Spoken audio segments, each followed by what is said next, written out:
नमस्कार प्यारे दोस्तों, हमारे YouTube चैनल फीबस लर्निंग पे आपका स्वागत है। दोस्तों, हमारा आज का टॉपिक है क्लास 7 हिस्ट्री का एक बहुत ही important part, the Delhi sultanate. दोस्तों, मैं टॉपिक स्टार्ट करूं इससे पहले I would like to tell you can follow us on Instagram and Facebook, and for more videos like this you must subscribe to our YouTube channel Phoebus learning. दोस्तों, मैंने इस topic को 3 part में divide किया है।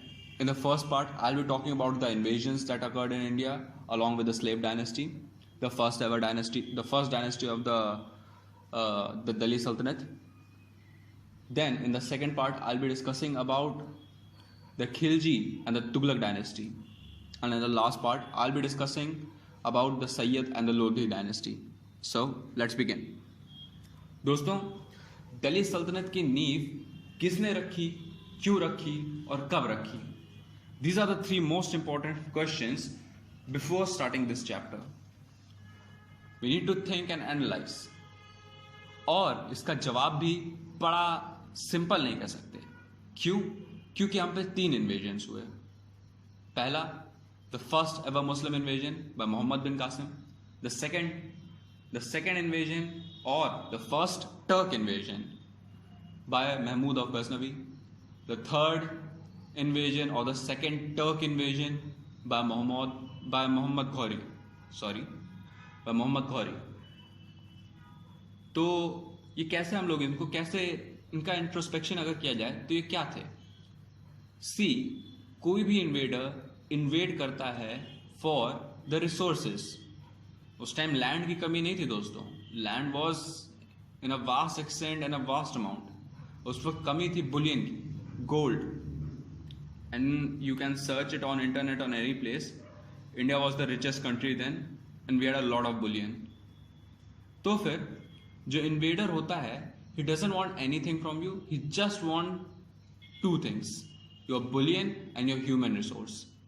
आपके यहाँ वो आएंगे, they'll invade, they'll carry away the children and the women, they'll carry away the bullion, that's it. हो गया हमारा invasion complete. Now we can sit back and relax. Why? By women and children, they mean through women they can produce more human resource, and through children they are already human resource. Through bullion, that will aid the economy. Simple as that. Muhammad bin Qasim was mere 17 years old when he attacked India, defeated Raja Dahir and took away the booty. The attack was carried out in 712 AD. Battle का नाम important है, पूछा जाता है कि which battle was fought between Raja Dahir and Mohammad Bin Qasim. It was the battle of Aror. The battle of Aror was fought on the banks of river Indus.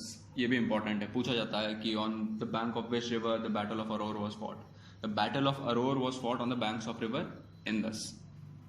ठीक, it happened during the reign of Umayyad caliph Al Walid. समझ ही गए होंगे आप. अब मुझसे मत पूछ लीजिएगा कैलिफ क्या होता है. After the death of Muhammad साहब, कैलिफ्स को बताया गया कि they are the righteous hand, और the caliphs emerged as the leader of the Muslim community.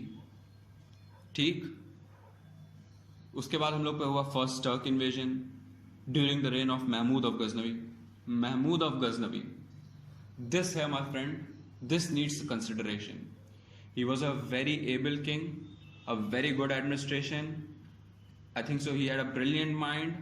The way and the strategy he adopted for invading India, it's all beyond imagination in that time. At that time he invaded India in such a well practiced or well administered manner that with the loot he carried back to his country, he was able to run the administration peacefully without collecting the taxes from the individuals of his society. Can you believe it? Mahmud of Ghaznavi was son of Subuktigin, and Mahmud of Ghaznavi had in his mind that if he raided India in a very proper and a well practiced and in a manner that he doesn't leave any important place, then he shall be able to run the administration of his company at least for a century without taking any tax. And it so happened, Mahmud of Ghaznavi raided India 17 times. 17 times, my friend. उसने 17 बार भारत पर आक्रमण किया, 17 बार यहाँ पे लूट मचाई, 17 बार. दोस्तों समझने की कोशिश करिए, 17 इज मोर देन इनफ. 2 बार में तो आपको समझ ही आ जाता है कि he will be attacking us. तो मतलब आप समझ सकते हैं there was a folly on our side. हमारी गलती थी इसमें कि the Rajputana rulers and the Hindu Shahi rulers fail to unite even in the face of a foreign threat. They fail to unite. उनको उनकी राजपुताना आन बान और शान ज़्यादा प्यारी लगी, देश कम, इसलिए उनने जाने दिया. कई बार हारे भी क्योंकि वो एज अ इंडिविजुअल फाइट करते थे. दे यूज्ड टू फील कि अगर इंडिविजुअली हरा दिया तो पूरा गजनवी एम्पायर भी हमारा हो जाएगा. वरना अगर संधि में, मतलब संधि में लड़ाई की, समझ रहे हैं ना संधि क्या होता है, इन अ ट्रीटी, कि हमने सारे किंग्स को यूनाइट किया और तब हम लड़ने गए, तो फिर वो जो वो होती है रिसोर्सेज, वो किंग्स में डिवाइड करनी पड़ती है. तो एक थोड़ी ग्रीड भी थी किंग्स की. Mahmud of Ghaznavi carried out his first raid in 1000 AD. It was in the present day Afghanistan and Pakistan. Then in 1005, 1006, 1007, 1013, 11, 1000. The most famous, of course, the Somnath raid, the most celebrated Hindu temple, was raided by Mahmud of Ghaznavi in 1025 AD. Somnath temple. Mathura, Gwalior, Kannauj. I'm saying Kannauj. Kannauj was a very important place. Why? नहीं भैया, इत्र के लिए नहीं. Kannauj was famous because वहाँ से हम लोग का एक ट्रेड रूट गुजरता था जो हम लोग को सीधे GT रोड पे जोड़ता था. एंड जिसके पास कन्नौज हाथ में था, he was the master. He was a master. How can you say? Because जितनी भी ट्रेड की फेरी गुजरती थी उस रूट से ज़रूर जाती थी. जो वहाँ पे बैठा रहता था वो उनको लूट सकता था, मार सकता था. जो पैसा आया उससे वो अपने आप को रिच बना सकता था. तो महमूद ऑफ गजनवी ने जब 17 बार भारत पे रेड की, इन जगहों पर Bhatia, Bathinda, Nagarkot hills, Kashmir, present day Peshawar, Thaneshwar, so many places he raided. तो he made himself so rich that, आप जानते हैं कि आपने पढ़ी होगी हिस्ट्री, मैक्सिमम आपने पढ़ा होगा, the tax was 1/3. Mahmud of Ghaznavi ने इतनी बार लूट मचाई कि he reduce the tax to 1/5 in his country. तो आप समझ सकते हैं उसने कितना लूट मचाया होगा. He had looted so much Boolean from India that he did not had to collect taxes, number 1. Number 2, peace remained in his empire for several decades, around 10 decades, और या फिर मैं कहूँ तो 1 सेंचुरी के लिए पीस था इसकी कंट्री में. इसको कुछ भी नहीं करना पड़ा. No civil wars were fought. But ये उतना पायस रूलर नहीं था. क्यों? क्योंकि he was known by another name called the idol breaker. Idol breaker because he hated Hindu temples, Hindu gods and goddesses. He used to break their temples, he used to break their statues. तो इसके कारण he died due to malaria. Maybe भगवान ही के कारण शायद मरा हो, but he died early. फिर आते हैं Mohammad Ghori. This was the turning point where Muhammad Ghori thought, I think so, 2 steps further than Mahmud of Ghaznavi. Mohammad Ghori thought that कि अगर हम यहाँ इंडिया में एक परमानेंट पर्सन स्टैब्लिश करवा दें, एक परमानेंट पर्सन को यहाँ पे स्टेबल करवा दें, जो हम लोग को कॉन्स्टेंटली लूट या मनी या बुलियन देता रहे, तो it will be so good. क्या फ़र्क पड़ता है? हम लोग को आना नहीं पड़ेगा, हमको रेड नहीं करनी पड़ेगी. एक बार अटैक करते हैं, यहाँ पे कोई अपना परमानेंट एम्पायर बनाते हैं, एक परमानेंट किंगडम स्टैब्लिश करते हैं, जब भी ज़रूरत पड़ेगी मांग लेंगे. We need gold, as simple as that. तो यहाँ पे इसने रख दिया था फाउंडेशन दिल्ली सल्तनत का. अब आप कहेंगे ये कैसे? मोहम्मद गौरी का एक स्लेव था, उसको पढ़ेंगे तो बताया जाता है कि he was the governor. No governor भैया. Mohammad Ghori purchased a slave from the market called Qutbuddin Aibak. Qutbuddin Aibak को ऊपर उठा के गवर्नर की पोस्ट दी और उसके बाद उसको इंडिया में रूलर बना दिया। The first ever Muslim ruler to rule in India, Qutubuddin Aibak, the founder of the slave dynasty. ये पूछा जा सकता है कि हु इज़ कुतुबुद्दीन ऐबक, मतलब आपसे क्वेश्चंस में ये पूछा जाएगा, ऐसे लिखा रहेगा कि who is considered as the founder of the slave dynasty. तो आप कंफ्यूज हो सकते हैं कि who is considered as the founder of slave dynasty. Founder of the slave dynasty is not Qutubuddin Aibak, it is Mohammad Ghori. समझना होगा आपको, there is a difference. Who is the first king of the slave dynasty? It is Qutubuddin Aibak. Founder पर कुतुबुद्दीन ऐबक नहीं है, कुतुबुद्दीन ऐबक को बनाया गया था। ठीक, अब आपसे पूछ लिया जाएगा who is the real founder of the Delhi सल्तनत। टर्म्स में जाइए, दिल्ली सल्तनत, रियल फाउंडर। तो real founder of the Delhi सल्तनत इज इल्तुमिश, शम्सुद्दीन इल्तुमिश। ओके, चलिए पीछे चलते हैं वापस कुतुबुद्दीन ऐबक पे। कुतुबुद्दीन ऐबक वैसे तो एक स्लेव था, बाद में वो राइज किया तो यहाँ पे किंग बन गया। उसको लाख बख्श के नाम से जाना जाता था, लाख बख्श और गिवर ऑफ लैक्स। दानी था, जाहिर सी बात है दानी था। He started the construction of the famous Qutub Minar. किसके नाम पे? फेमस सूफी से एक सेंट थे, उनके लिए, कुतुबुद्दीन बख्तियार काकी। ये वाज द सूफी, ये सेंट थे, इनके लिए इसने ये कुतुब मीनार का कंस्ट्रक्शन चालू किया। He also constructed the Adhai Din Ka Jhopra at Ajmer and Quwwatul Islam mosque in Delhi. ठीक, he constructed all these things. और कुतुबुद्दीन ऐबक की एक खासियत थी, कुतुबुद्दीन ऐबक वैसे तो एक स्लेव था, एडमिनिस्ट्रेशन का उतना नहीं है पता था उसको, ओके था, but he was still able to maintain a bit of a stability in the empire which was needed in that time, needed at that time. तो उसने दी, ऐसा नहीं है कि कुछ नहीं कर पाया, इतना सा कर गया वो। उसके पास दो कोर्ट पोएट्स भी थे, हसन उन निज़ामी, ऑथर ऑफ ताज उल मसीर, और फ़खरुद्दीन, ऑथर ऑफ तारीख मुबारक शाही। ठीक, ये इनके कोर्ट पोएट्स थे। फिर इसके बाद ये मरे कैसे? ये पोलो खेलते हुए मर गए। चरगांव बोलते थे उस टाइम पे, ये चरगांव खेलते हुए मर गए, गिर गए होंगे घोड़े से।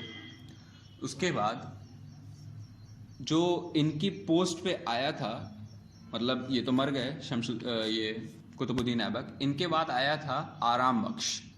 बट आराम बख्श जैसे होता नहीं कि नॉबल्स के कहने पे बनाया गया आदमी था, इसलिए शम्सुद्दीन इल्तुमिश ने आराम बख्श को डिथ्रोन किया और खुद जाके थ्रोन पे बैठ गया। इल्तुमिश ये वो आदमी था जो दिल्ली सल्तनत की नींव इंडिया में डीपली एम्बेड करने वाला था। Yes, he was a good king, an able king, so he was able to stabilize the Delhi Sultanate to an extent that it would last for nearly a century or more. ठीक, फिर he saved the Delhi Sultanate, the newfound kingdom from the newfound Sultanate from the attack from the wrath of Changez Khan. ठीक, क्योंकि I think so Changez Khan की तरफ से एक आ गया था ख्वारिज़्म शाह, जिसने उसको बिट्रे किया था, तो इसने प्रोटेक्शन देने से मना कर दिया। Therefore he protected the empire, वरना चंगेज़ खान इन पे भी अटैक करता। उसके बाद ही शिफ्टेड द कैपिटल। पहले कैपिटल हम लोग का लाहौर हुआ करता था। He made Delhi the capital because it was situated in the centre and from here the administration was much easier. From Lahore you won't have been able to go to the down south to achieve that much success. इनने दो तरह के coin भी introduce किए, टंका silver coin और jital the copper coin. He also organise the iqta system and introduce the reforms in the civil administration and army which was now centrally paid and recruited. उसके बाद ही सेटअप चालीसा। चालीसा क्या था? 40 मैन की nobility. ये वो थे जिसे होता नहीं पावर ब्रेकर्स, ये पावर ब्रेकर्स थे। ये किंग मेकर्स थे, ये 40 लोग। ये लोग डिसाइड करते थे कि क्या होगा नेक्स्ट। यहाँ पे इसने थोड़ी सी गलती कर दी इल्तुतमिश ने इन 40 लोग को पावर देके, क्योंकि ये अपने आप को ऑल पावरफुल समझने लगे थे। फिर इल्तुतमिश ने कुतुब मीनार का कंस्ट्रक्शन कंप्लीट करवाया, जो कुतुबुद्दीन ऐबक ने स्टार्ट किया था। ठीक, इसके बाद after the death of Iltutmish, Shamsuddin Iltutmish, Iltutmish wanted कि उसकी बेटी रजिया सुल्ताना थ्रोन पे बैठे, बट ये नोबेलिटी को एक्सेप्ट नहीं था। तो जो उनकी माँ थी, मतलब शाह तुर्कन, इल्तुतमिश की बेगम, उनने अपने बड़े बेटे को रुकनुद्दीन को थ्रोन पे बैठा दिया। बट आप जानते ही हैं रजिया कितनी एम्बिशियस थी। Razia was a very ambitious lady, so he dethroned Ruknuddin and she herself became the Delhi सल्तनत's first, I should say, or India's, or the, I think so, India's first lady emperor. Emperor भी नहीं बोलूँगा, she became the first ever ruler, a woman ruler, a Muslim woman ruler to rule over India. First ever in the history, believe me, और कोई नहीं था, रजिया थी। And but जैसे होता नहीं कि आप एक्सेप्ट नहीं करेंगे, it was a male dominant society, और जनरली मुस्लिम्स, मतलब उस समय की ऑर्थोडॉक्सी मुस्लिम्स ये तो एक्सेप्ट नहीं करेगी कि एक मुस्लिम हम लोग पे रूल करे। मतलब वहाँ पे जो बाकी सारे कोर्ट मेंबर्स थे वो सब मेल थे, तो उनको ये एक्सेप्टेबल नहीं था कि एक लेडी हम पे रूल करे या हम लोग को ऑर्डर दे। तो नोबेलिटी में इनके अगेंस्ट बहुत रिजेंटमेंट था। इनने रिजेंटमेंट को और फर्दर इंक्रीज कर दिया, क्योंकि इनके रजिया को एक स्पेशल अफेक्शन थी towards an Abyssinian slave, Yaqut. Yaqut was a slave, a black slave, and Razia को उनसे थोड़ी सी अट्रैक्शन थी, तो इसलिए नोबेलिटी को और गुस्सा आ गया इस बात पे। तो क्या हुआ इसके बाद, यहाँ पे रिबेलियन ब्रेक हो गया, एंड जितने भी स्टेट्स थे उनके गवर्नर्स ने इनके अगेंस्ट रिबेल कर दिया। इनने सोचा कि लाओ क्रब कर लेंगे। मुल्तान, बदून, हंसी, लाहौर, इन लोग ने ओपनली रिवोल्ट किया, और सीरियस रेबेलियन हुआ भटिंडा में। भटिंडा का जो रेबेल था गवर्नर, वो था अल्तुनिया। इन्होंने मार्च कर दिया उसके against. Razia march towards Altunia, मतलब Bathinda, to defeat Altunia. But Altunia ने क्या किया, अल्तुनिया ने याकुत को मार दिया, याकुत जिनसे ये प्यार करती थी, और इनको कैप्चर कर लिया। बाद में इनसे शादी किया एंड ही मार्च बैक। तब भी ये थी तो रानी ही अभी भी, तो इनके साथ एक कॉन्स्पिरेसी हुई और इनको इस कॉन्स्पिरेसी में मार दिया गया। उसके बाद क्या हुआ, उसके बाद बहराम शाह छोटे बेटे थे, इल्तुतमिश के छोटे बेटे थे, एंड इनको टर्किश काउंसिल जो चालीसा बनाई थी इल्तुतमिश ने, उनने बैठाया था इनको पोस्ट पे। तो क्या हुआ उसके बाद, तो उसके बाद ये हुआ कि he was easily gullible. He due to his frivolous nature he was enjoying the females, the money, the wine, the drinks. He wasn't doing anything. ये lavish लाइफ जी रहे थे एकदम राजसी ठाट बाट के साथ। इनको राज्य से मतलब नहीं था, और इनको बैठाया भी किसने था, इनको जो नोबेलिटी बनाई थी इल्तुतमिश ने 40 की, उनने बैठाया था। क्यों? क्योंकि वो चाहते थे कि ये बस एक, जैसे होता नहीं, एक पपेट राजा रहे और बाकी सब हम कंट्रोल कर लें। तो फिर उसके बाद क्या हुआ आप जानते हैं, इनको भी डिथ्रोन कर दिया गया।